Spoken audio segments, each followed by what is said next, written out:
Hello दोस्तों, इस episode में आपको एक ऐसे व्यक्ति से रूबरू कराते हैं जिन्होंने महज 5,000 रुपए से 15,000 करोड़ की संपत्ति बनाई। राकेश झुनझुनवाला। राकेश झुनझुनवाला भारतीय बाजार के बड़े इन्वेस्टरों में से एक हैं। उन्होंने बीते एक साल में 60 करोड़ प्रति सप्ताह की कमाई की है। हाँ दोस्तों, आप सही सुन रहे हो, 60 करोड़ प्रति सप्ताह। आइए जानते हैं उनकी जिंदगी से जुड़े कुछ अहम तथ्य। भारतीय बाजार के बारन वफे कहे जाने वाले राकेश झुनझुनवाला की कहानी बेहद दिलचस्प है। वे मार्केट को भांपने में माहिर कहे जाते हैं। करीब 30 साल की शेयर ट्रेडिंग में उन्होंने इसे बार बार साबित किया है। उनका जन्म 5 जुलाई 1960 में हुआ। मुंबई से सीए की पढ़ाई की। पिता इनकम टैक्स ऑफिसर रहे। 1985 में 5,000 रुपए की शुरुआती पूंजी से शेयर कारोबार में दाखिल होने वाले राकेश ने शुरुआत में सेसा गोवा और टाटा पावर जैसी कंपनियों में इन्वेस्ट किया था। 1986 में इससे वे 5 लाख रुपए कमाए थे।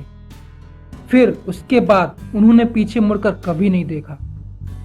साल 1990 में जब लोग आईटी शेयरों के पीछे भाग रहे थे, तब पीएसयू में निवेश किया, जिसकी वजह से .com बाजार गिरने पर भी वे लाभ कमा रहे थे। आइए जानते हैं कि वो यहां तक पहुंचने में कैसे सफल रहे।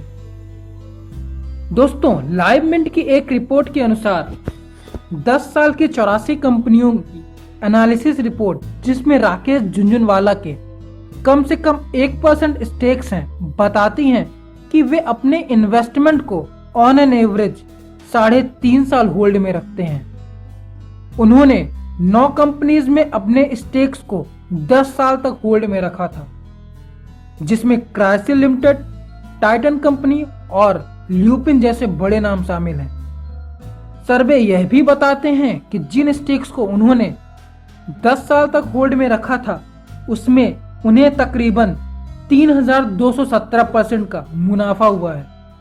वहीं जिन स्टेक्स को 1 साल या उससे कम रखा गया, उसमें 9% का ही रिटर्न मिल पाया। फोर्ब्स मैगजीन के एक रिपोर्ट के मुताबिक वे भारत के 53वें सबसे धनी व्यक्तियों में से एक हैं।